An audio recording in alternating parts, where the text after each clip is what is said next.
Hello student, welcome to visual aura. Student, आज के इस लेक्चर में हम लोग क्लास 12th मैथ के चैप्टर नंबर 8 जिसको हम लोग कहते हैं एप्लीकेशन ऑफ इंटीग्रल्स, उसके हम लोग कुछ इंपॉर्टेंट क्वेश्चंस देखेंगे। ये बहुत ही ज़्यादा इंपॉर्टेंट चैप्टर है, इससे अच्छे अच्छे क्वेश्चन आपके बोर्ड एग्जाम में बनते हैं। तो जिस टाइप के क्वेश्चन आपके बोर्ड एग्जाम में पूछे जाते हैं सेम उसी टाइप के क्वेश्चन मैं आपको कराने वाला हूँ, और ये सारे क्वेश्चन आपके बोर्ड एग्जाम के ही पूछे हुए क्वेश्चन मैं आपको कराने जा रहा हूँ। ठीक। तो स्टूडेंट, जैसा कि आप सभी को पता है कि प्रीवियस लेक्चर में हम लोगों ने बहुत सारे डिफरेंट चैप्टर्स के इंपॉर्टेंट क्वेश्चन ऑलरेडी देख लिया है। तो इस लेक्चर में हम लोग चैप्टर नंबर 8 पर बात करेंगे। तो देखो, इस चैप्टर के क्वेश्चन को सॉल्व कराने से पहले कुछ बेसिक कॉन्सेप्ट मैं आपको बता रहा हूँ, बहुत ही ध्यान से समझना। वो बेसिक कॉन्सेप्ट अगर आप जान लोगे तो आपके लिए क्वेश्चन को समझ पाना बहुत ही ज़्यादा ईजी हो जाएगा। ठीक। इसमें देखो, आपको एक चीज़ ध्यान रखना है, पैराबोला, इलिप्स और सर्कल। ठीक है, ये तीन चीज़ें याद रखनी है। फिलहाल इसमें हम लोग क्या करेंगे, पहले पैराबोला वाले क्वेश्चन देखते हैं। अब देखो, अगर आपको इस चैप्टर के क्वेश्चंस को सॉल्व करने हैं तो इतनी बेसिक चीज़ें आपको पता होना चाहिए। क्या सर? पहला तो हमें पैराबोला पता होना चाहिए। पैराबोला का इक्वेशन हम लोग क्या करेंगे, हम सभी जानते हैं Y square equal to 4ax जब होगा, तो यहाँ से देखो पैराबोला का जब इक्वेशन होगा Y square equal to 4ax, तब इसका ग्राफ कैसे बनेगा,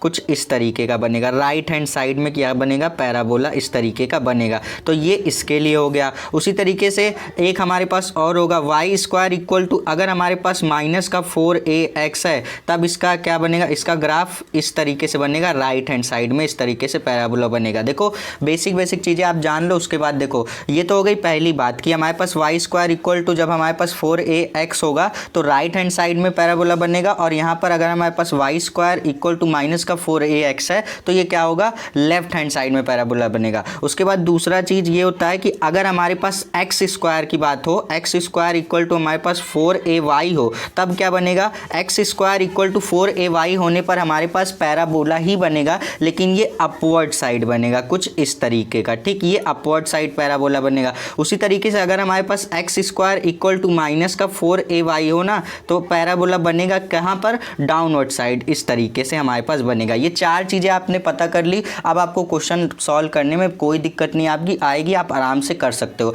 तो देखो, वाई स्क्वायर वाले में क्या होगा, वाई स्क्वायर वाले में राइट हैंड साइड और लेफ्ट हैंड साइड आपका पैराबोला बनेगा, और अगर आपका एक्स स्क्वायर इक्वल टू दे रखा है तो डाउनवर्ड साइड और अपवर्ड साइड इस तरीके से आपका पैराबोला बनेगा। आई होप कि आप ये बेसिक कॉन्सेप्ट समझ गए होंगे। अब हम लोग क्वेश्चन पर आते हैं। क्वेश्चन में हमारे पास बोला गया parabola Y square equal to 4ax, तो यहाँ पर देखो Y square equal to 4ax, तो इसका क्या बनेगा, इसका अगर हम लोग ग्राफ बनाएंगे तो किस तरीके का बनेगा, यहाँ पर आप देख रहे हो यही वाला तो बनेगा, पैराबोला बनेगा राइट हैंड साइड। ठीक। तो बोला गया इसकी नाभि लंब जीवा से घिरे क्षेत्र का क्षेत्रफल ज्ञात कीजिए, ये हमसे क्वेश्चन में बोला गया है। तो पहले हम लोग क्या करते हैं, पहले इसका कुछ इस तरीके का ग्राफ जो बनेगा इसको बड़ा सा बना लेते हैं। देखो, ग्राफ जरूर बना करके दिखा देना एग्जाम में जब भी पूछा जाएगा। ठीक। अब देखो, वाई स्क्वायर हमारे पास इक्वेशन दे रखी है y square equal to 4ax, तो Y square equal to 4ax है, तो इस तरीके का कुछ आपका पैराबोला बनेगा इस तरीके का राइट हैंड साइड में। ठीक। अब यहाँ पर हमारे पास बोला गया है, देखो यहाँ पर आप देखोगे पहले क्वेश्चन में आपका ये नहीं बोला गया कि किस पॉइंट पर हमें क्या करना है, नाभि लंब जीवा का समीकरण निकालना है। तो हम क्या करेंगे, x इक्वल टू कुछ एक पॉइंट ले लेंगे अपने मन से। x इक्वल टू हम लोग a ले लेते हैं। सपोज करो x इक्वल टू a, ये हम लोगों ने क्या कर दी, ये लाइन ड्रॉ कर दी, ये x इक्वल टू a का काम करेगी। तो हम लोगों ने क्या किया, ये आपका x इक्वल टू जब हमने a लिया तो x की वैल्यू 0, y की मतलब x की वैल्यू जब हम लोगों ने a लिया तो x इक्वल टू a पर हम लोग क्या करेंगे, नाभि लंब जीवा का समीकरण निकालेंगे। तो यहाँ पर हम लोगों ने क्या किया, x इक्वल टू जब a लिया तो लिखा a, y इक्वल टू 0 हो जाएगा हमारे पास। तो यहाँ पर ये जो आप देख रहे हैं ना, ये वाला एरिया, यही वाला एरिया हम लोग क्या करेंगे, इसको फाइंड करेंगे, और ये जितना एरिया ये वाला है उतना ही एरिया ये वाला भी है। तो हम लोग क्या करेंगे, इतना निकालेंगे और 2 से मल्टीप्लाई कर देंगे तो ये पूरा एरिया हमारे पास आ जाएगा। और हमेशा ओरिजिन क्या होता है, 0 0 होता है, आप सभी को पता होगा। तो ये इसको हम लोगों ने y डैश कह दिया, इसको y कह दिया, और इसको हम लोग x डैश कह देंगे और इसको x कह देंगे। बस इतना चीज़ें आपको ग्राफ में प्लॉट करनी है, आपको इतनी चीज़ें पता होने चाहिए। अब हमारे पास देखो वाई स्क्वायर इक्वल टू दे रखा है 4ax। एक क्वेश्चन अगर आप समझ जाओगे तो आगे जो क्वेश्चन सॉल्व कराने वाला हूँ आपको ऑटोमेटिकली समझ में आएगा ही आएगा। ठीक। अब देखो Y square equal to 4ax दे रखा है। ठीक। तो हम लोग लिख सकते हैं वाई इक्वल टू स्क्वायर को उधर भेजोगे तो इसको लिखोगे 2 रूट में ax हो जाएगा। 4 का स्क्वायर क्या हो जाएगा, 2 हो गया। तो ये हम लोगों ने लिख दिया। अब यहाँ से हम लोग लिखेंगे नाभि लंब, यहाँ से लिखेंगे नाभि लंब जीवा का समीकरण।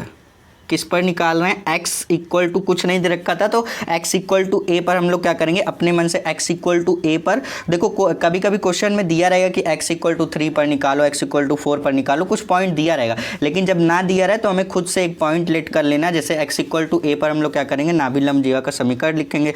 तो a इक्वल टू हम लोग लिखेंगे 2 इंटीग्रेशन ऑफ लिमिट, देखो कहाँ से कहाँ रहेगी, लिमिट हमेशा देखो क्या रहेगी, 0 से a रहेगी, यहाँ पर लिखेंगे 0 टू a। जब आपके पास जो पॉइंट दिया रहेगा, सपोज करो आपको बोला गया x इक्वल टू 3 पर निकालो, तो लिमिट क्या हो जाएगी, 0 टू 3 हो जाएगी। इस तरीके से अभी आगे क्वेश्चंस को डिस्कस करेंगे, बस ध्यान से देखते जाओ कैसे क्वेश्चंस को करते हैं। तो यहाँ से a इक्वल टू 2 क्यों लगा रहे हैं सर, क्योंकि हम लोग क्या कर रहे हैं, इतना एरिया निकाल रहे हैं, इंटीग्रेट करके 2 से मल्टीप्लाई कर देंगे तो ये पूरा एरिया आ जाएगा। ठीक, क्या कर रहे हैं हम लोग, इतना एरिया निकाल रहे हैं, इंटीग्रेशन करके अब 2 से मल्टीप्लाई कर देंगे तो पूरा एरिया हमारे पास आ जाएगा, इसलिए 2 से मल्टीप्लाई कर रहे हैं और लिखा y और यहाँ से लिख दिया dx। अब y की वैल्यू हमारे पास ये दे रखी है, हम लोग क्या करेंगे, पुट कर देंगे, ये y की वैल्यू हम लोगों ने निकाली ना, तो a इक्वल टू, ये हम क्या कर रहे हैं, एरिया, a इक्वल टू क्या है, एरिया, तो हम लोग एरिया निकाल रहे हैं। 2 इंटीग्रेशन ऑफ लिमिट हमारे पास 0 टू a दे रखी है, y के प्लेस पर हम लोग लिख सकते हैं 2 रूट में ax लिख सकते हैं और यहाँ से लिख दिया dx।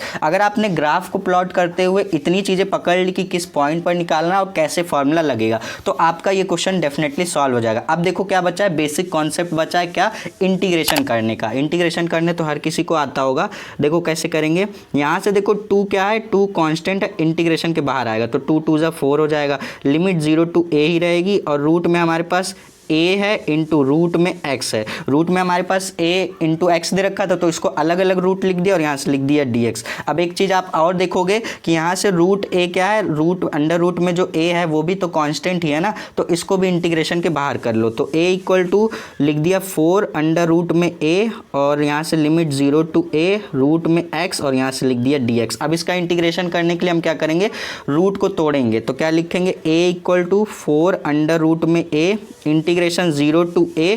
अब x की पावर क्या लिख सकते हैं, 1/2। तो यहाँ से देखो x में क्या लगा हुआ था, रूट लगा हुआ था, रूट को तोड़ेंगे तो पावर में 1/2 लग जाएगा और dx हो गया। अब हम लोग क्या करेंगे, इसको इजीली इंटीग्रेट कर सकते हैं, इंटीग्रेट करेंगे तो a इक्वल टू लिखा 4 अंडर रूट में a। अब इंटीग्रेट करोगे, x की पावर 1/2 है, इसमें एक जोड़ोगे तो x की पावर हो जाएगा 3/2 और अपॉन में क्या लिख देंगे, 3/2 लिख देंगे। और लिमिट हमारे पास क्या दे रखी है, lower limit 0 upper limit a दे रखी है, यहाँ से हम लोगों ने ये लिख दिया। अब यहाँ से हम लोग क्या करेंगे, एरिया निकालना है, तो a इक्वल टू लिखा 4 रूट में a दे रखा है।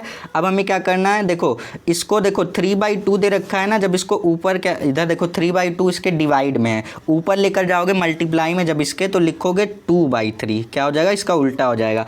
यहाँ से हमारे पास हो जाएगा, देखो यहाँ से हो जाएगा हमारे पास x की पावर 3/2, लोअर लिमिट है 0 अपर लिमिट है a। अब यहाँ से देखो हम लोग क्या करेंगे, x के प्लेस पे एक बार upper limit minus lower limit, इस तरीके से करेंगे। तो a इक्वल टू लिखेंगे 4 रूट ऑफ a इंटू 2/3, यहाँ से ये लिख दिया। अब देखो x के प्लेस पे a रखना है तो लिखा a की पावर 3/2, x के प्लेस पे लोअर लिमिट रखोगे माइनस का 0 ही आएगा, 0 की पावर 3/2 का मतलब 0 ही हो जाएगा हमारे पास। तो यहाँ से हम लोग क्या कर सकते हैं, यहाँ से हम लोग कह सकते हैं a इक्वल टू, ये कितना हो जाएगा, 4 इंटू 2 क्या हो जाएगा, 8 रूट ऑफ a हो जाएगा, अपॉन में क्या हो जाएगा, 3 हो जाएगा। तो यहाँ से हम लोग क्या कर देंगे, यहाँ से हम लोग लिख देंगे, देखो तो यहाँ से देखो हम लोग क्या करेंगे, यहाँ से हम लोग a की पावर 3/2 ही तो बचा, तो यहाँ से a की पावर 3/2 को एज इट इज रहने देंगे। a इक्वल टू यहाँ से हम लोग देखेंगे 8/3। अब आप यहाँ पर देखो रूट में क्या है, a है, रूट में a है, जब आप इसको रूट हटाओगे तो पावर में क्या लिख दोगे, 1/2। तो a की पावर 1/2 को इस ब्रैकेट के अंदर मल्टीप्लाई किया और a की पावर 3/2 आपका पहले से था। अब इसमें आधार आधार समान है, इनकी घातें जुड़ जाएंगी। तो देखो इसमें आधार आधार समान है, इनकी घातें जुड़ेंगी, तो यहाँ से हम लोग लिख सकते हैं, देखो जब आप 1/2 प्लस 3/2 करोगे तो क्या आएगा, 1 प्लस 3 हो जाएगा 4/2, 4/2 का मतलब क्या आ जाएगा हमारे पास 2, तो a की पावर क्या आ जाएगा 2। तो इसको हम लोग लिख सकते हैं a इक्वल टू, फाइनल जो आंसर आया है वो आया है 3/2 मतलब 8/3 और a की पावर 2, एरिया निकाल रहे हैं इसलिए वर्ग इकाई, ये हमारे पास हो जाएगा इस क्वेश्चन का फाइनल आंसर। स्टूडेंट पहला क्वेश्चन मैंने बहुत ही डिटेल में बताया जिससे कि आपका सारा डाउट क्लियर हो जाए। अब जो नेक्स्ट क्वेश्चन करेंगे हम लोग उसको थोड़ा स्पीड में करेंगे, बाकी कॉन्सेप्ट आपका यही रहने वाला है। चलिए देखते हैं इस टाइप के क्वेश्चन और कैसे पूछे जाते हैं। सो स्टूडेंट ये रहा हमारा नेक्स्ट क्वेश्चन इस चैप्टर से पूछा हुआ। देखो इस क्वेश्चन में क्या बोला गया, इस क्वेश्चन में बोला गया परवलय y² इक्वल टू 4x दे रखा है तथा सरल रेखा x इक्वल टू 4 के के बीच का क्षेत्रफल ज्ञात कीजिए। देखो इसमें बोल दिया गया कि x इक्वल टू 4 पर हमें क्या करना है, क्षेत्रफल निकालना है। तो यहाँ से हमारे पास देखो ये किसका दिख रहा है, ये हमारे पास पैराबोला का वाई स्क्वायर इक्वल टू क्या दे रखा है, 4x दे रखा है। ठीक, तो यहाँ पे देखो वाई स्क्वायर इक्वल टू दे रखा है और पॉजिटिव में दे रखा है। तो इसका क्या बनेगा, इसका जो ग्राफ बनेगा कुछ इस तरीके से बनेगा।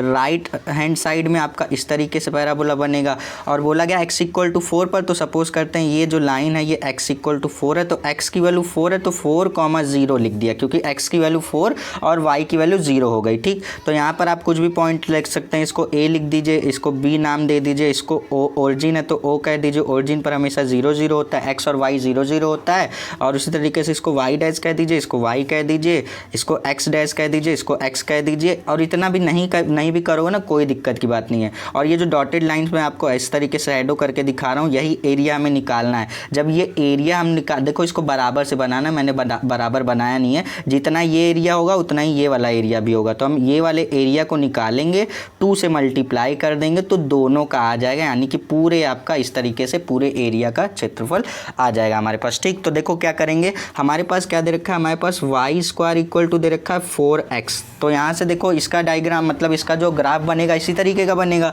तो यहाँ से हम लोग लिख सकते हैं y इक्वल टू 2√x लिख सकते हैं। जब स्क्वायर हटाओगे तो इस पर ये क्या हो जाएगा, ये 2 हो जाएगा और इस पर रूट लग जाएगा। ठीक, अब यहाँ से हम लोग क्या करेंगे, एरिया निकालेंगे। a इक्वल टू क्या फॉर्मूला होता है, 2 से मल्टीप्लाई पहले करेंगे, क्योंकि दोनों एरिया पूरे का एरिया निकालना तो 2 से मल्टीप्लाई। और लिमिट रहेगी 0 to, वहाँ पर हम लोगों ने x इक्वल टू a पर निकाला था तो लिमिट 0 to a लिखी थी। मैंने आपको बताया था कि जब x इक्वल टू कुछ दे रखा होगा तो लिमिट 0 to, यहाँ पर देखो x इक्वल टू 4 दे रखा है तो लिमिट 0 to 4 हो जाएगी और यहाँ से y dx कर देंगे। ठीक, और यहाँ से a इक्वल टू हम लोग क्या लिख देंगे, लिखेंगे 2 इंटीग्रेशन ऑफ लिमिट 0 to 4 दे रखी है, y की वैल्यू ये वाली ले जा करके पुट करो 2 रूट में x और dx। इतना काम जो स्टूडेंट कर लेगा उसके बाद तो सिर्फ और सिर्फ इंटीग्रेशन करना है, वो हर बच्चा कर सकता है। ठीक, इतना तो मुझे पता ही है।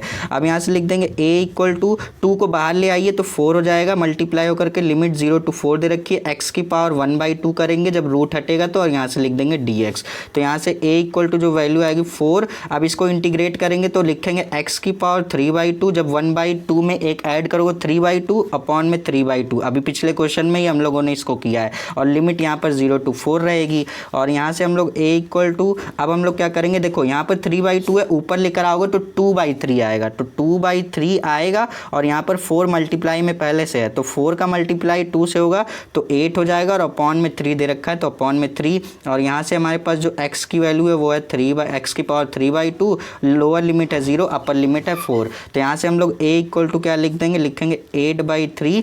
यहाँ से एक बार upper limit minus lower limit रखने की ज़रूरत नहीं है क्योंकि वो 0 हो जाएगा, तो अपर लिमिट रखेंगे।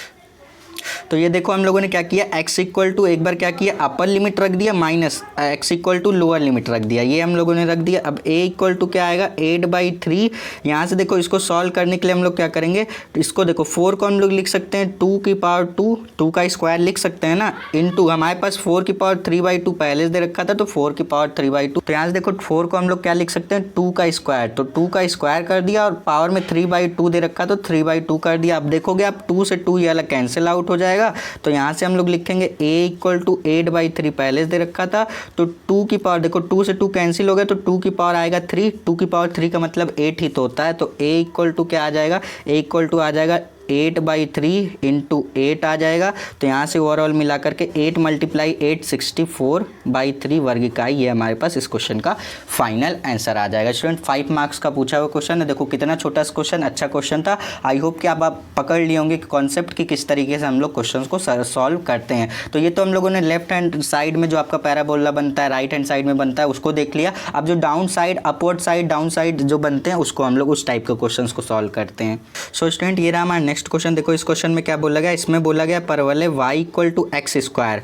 y equal to X square का क्या मतलब, हम लोग लिख सकते हैं X square equal to Y, यही दे रखा है, मतलब आपको बहकाने की कोशिश किया गया है। तो देखो X square equal to Y, तो देखो मैंने आपको बताया था कि जब वाई स्क्वायर इक्वल टू आपका कोई बात होगी तो लेफ्ट हैंड साइड और राइट हैंड साइड में पैराबोला बनेगा। जब एक्स स्क्वायर इक्वल टू कुछ दे रखा होगा तब आपका क्या होगा, डाउनवर्ड साइड और अपवर्ड साइड इस तरीके से पैराबोला बनेगा। तो इसमें एक्स स्क्वायर इक्वल टू क्या दे रखा है, पॉजिटिव निगेटिव वैल्यू, तो ये क्या होगा, अपवर्ड साइड में हमारा पैराबोला बनेगा। यही कुछ negative X square equal to कुछ निगेटिव माइनस लगा करके दिया होता तो ये डाउनवर्ड साइड आपका पैराबोला बनता। तो इसका क्या बनेगा, कुछ इस तरीके का बनेगा, ऐसे अपवर्ड साइड में।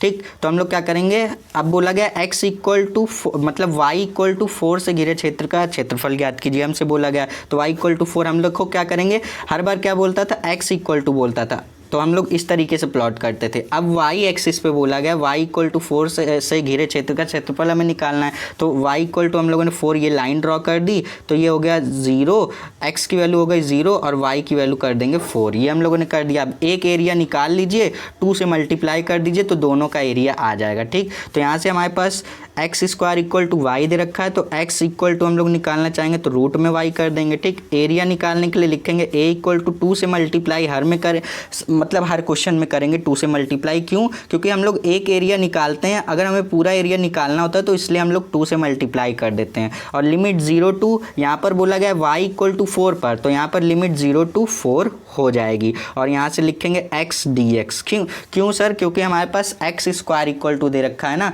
पिछले क्वेश्चन तक क्या दे रखा होता था, वाई स्क्वायर इक्वल टू कुछ दे रखा होता था। इस क्वेश्चन में क्या दे रखा है, y x square equal to दे रखा है, वाई स्क्वायर इक्वल टू नहीं, एक्स स्क्वायर इक्वल टू हमारे पास दे रखा है, इसलिए हम लोग क्या कर देंगे, x dx कर देंगे। तो लिखा a इक्वल टू, यहाँ से हम लोग क्या कर सकते हैं, यहाँ से हम लोग कर सकते हैं 2 integration of limit 0 to 4 x के प्लेस पे हम लोग ये वैल्यू को पुट करेंगे तो रूट में y और यहाँ से dy कर दिया। अब रूट में y को हम लोग लिख सकते हैं y की पावर 1/2, तो a इक्वल टू लिख दिया 2 इंटीग्रेशन लिमिट 0 टू 4 y की पावर 1/2 और यहाँ से लिख दिया dx। अब इसको आप इंटीग्रेट कर लीजिए, आपका फाइनल आंसर आ जाएगा। तो a इक्वल टू लिखा 2, हमारे पास देखो y को इंटीग्रेट करेंगे तो यहाँ से हो जाएगा y की पावर 3/2 अपॉन में 3/2, ये कर दिया। और अपर लिमिट हमारे पास है 4, लोअर लिमिट है 0। और यहाँ से अब हम लोग इसको सॉल्व करेंगे तो देखो a इक्वल टू क्या आएगा, लिखेंगे 2, ये देखो ऊपर जाएगा तो ये हो जाएगा 2/3, तो ये लिख दिया। और हमारे पास y इक्वल टू 3/2 है और लोअर लिमिट है 0 और ये अपर लिमिट है 4। अब तो ये बेसिक सा कैलकुलेशन ही बचा हुआ है इंटीग्रेशन वाला। तो देखो 2 2 जा 4, 4/3 हो गया। अब यहाँ से अपर लिमिट माइनस लोअर लिमिट करना है, y के प्लेस पे अपर लिमिट क्या है 4, 4 की पावर क्या हो जाएगा 3/2 माइनस लोअर लिमिट है 0, ये कर दिया। a इक्वल टू हमारे पास लिखा 4/3। अब देखो जैसे पिछले जस्ट इसके पिछले वाले क्वेश्चन में हम लोगों ने 4 को क्या लिखा था 2 का स्क्वायर, तो इसमें भी कर देंगे 4 को 2 का स्क्वायर और हमारे पास पावर में 3/2 पहले से दे रखा है, तो 2 से 2 कैंसिल आउट करिए। a इक्वल टू जो आपके पास आएगा वो लिखा 4/3 इंटू 2 की पावर, देखो 2 से 2 कैंसिल हो गया तो 2 की पावर 3 तो बचा, तो 3 लिख दिया। तो a इक्वल टू जो आएगा 4/3 इंटू 8, 2 की पावर 3 का मतलब 8, तो a इक्वल टू जो हमारे पास आएगा 8 का मल्टीप्लाई 4 में करिए 32 आएगा अपॉन में 3, तो इतना वर्ग इकाई है हमारे पास इस क्वेश्चन का फाइनल आंसर हो जाएगा। सो स्टूडेंट, आई होप कि आपको ये क्वेश्चन भी अच्छी तरीके से समझ में आ गया होगा। बहुत ही अच्छे क्वेश्चन इस टाइप के बनते हैं आपके बोर्ड एग्जाम में, बहुत ही ईजी होते हैं। बस आपको क्या करना है, उसका ग्राफ देख लेना है कि किस तरीके का पैराबोला बन रहा है, कि इलिप्स बन रहा है, क्या बन रहा है, उतना देखने के बाद आपको इसको इंटीग्रेट ही करना होता है बस इस क्वेश्चन में, बाकी और कुछ होता नहीं है। ठीक, इसीलिए आपका चैप्टर नंबर 8 दिया गया है, क्योंकि पहले आप चैप्टर नंबर 7 में इंटीग्रेशन करना सीख जाइए, उसके बेसिक कॉन्सेप्ट को सीख जाइए, देन आप चैप्टर नंबर 8 पर आएंगे तो आपको वहाँ पर इंटीग्रेशन करने को मिलेगा। डायरेक्ट आपको क्वेश्चन में इंटीग्रेशन करना आना चाहिए। ठीक, जैसे इसी क्वेश्चन में आपको इंटीग्रेशन करने अगर नहीं आता तो आप कितना भी कॉन्सेप्ट सीख लीजिए, इंटीग्रेशन तो करना ही है ना, तो इंटीग्रेशन पहले आपको आना चाहिए, तब आप इस टाइप के क्वेश्चन को सॉल्व कर पाएंगे। आई होप कि जो जितने भी मैंने क्वेश्चन कराए आपको सारे क्वेश्चन समझ में आएंगे। किसी भी क्वेश्चन में कहीं भी कोई भी डाउट है तो आप सीधे कमेंट सेक्शन में कमेंट करके पूछ सकते हैं। अब मिलेंगे नेक्स्ट वीडियो में, तब तक के लिए पढ़ते रहिए। All the best.